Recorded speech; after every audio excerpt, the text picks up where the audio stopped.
Hi guys, today I'm going to talk about how we can use calculus to model the population of an ecosystem.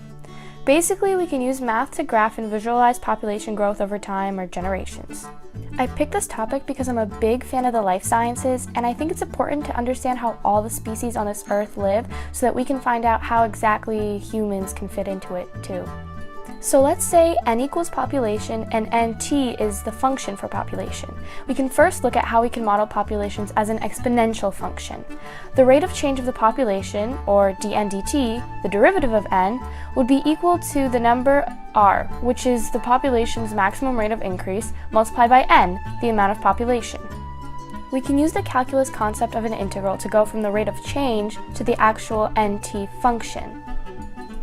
This might be an equation you've already seen in other math classes too. If we graph it with generations on the x-axis and species population on the y-axis, it would look something like this. This type of model is usually used to model a population that is introduced into a new environment or is recovering from disaster, and so it has a giant spike in population. But that's not an entirely realistic way to look at all populations.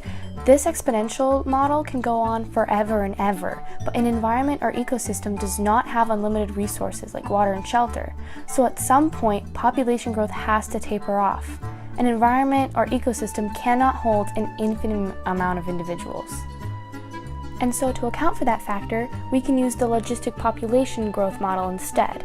And this time we can add a new variable into our equation, k, the maximum amount of sustainable population that can be possible in an ecosystem, also known as the carrying capacity. We can see here that as n gets bigger and bigger and approaches k, the rate of change of the population starts to get closer and closer to 0, because this number gets smaller and smaller. We know that the derivative can also be seen as the slope on a graph, and so when we sketch the logistic growth function, we can see that it starts out looking like an exponential growth, but the slope is decreasing as the number of generations increase, and it's approaching 0 and becoming more and more horizontal. And we see here, so as time goes on, the population gets closer and closer to the carrying capacity of the environment, and it can no longer increase in population.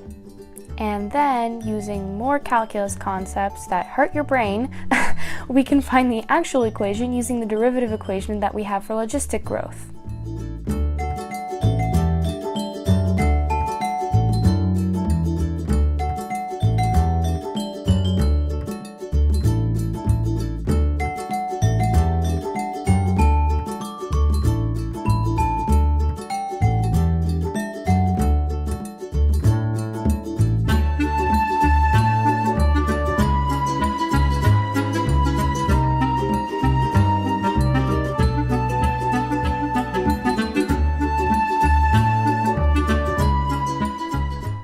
We can, of course, use this model we got through calculus on something on a small scale, like the population of chipmunks in your backyard, or the population of all creatures in a certain area of the Atlantic Ocean or something.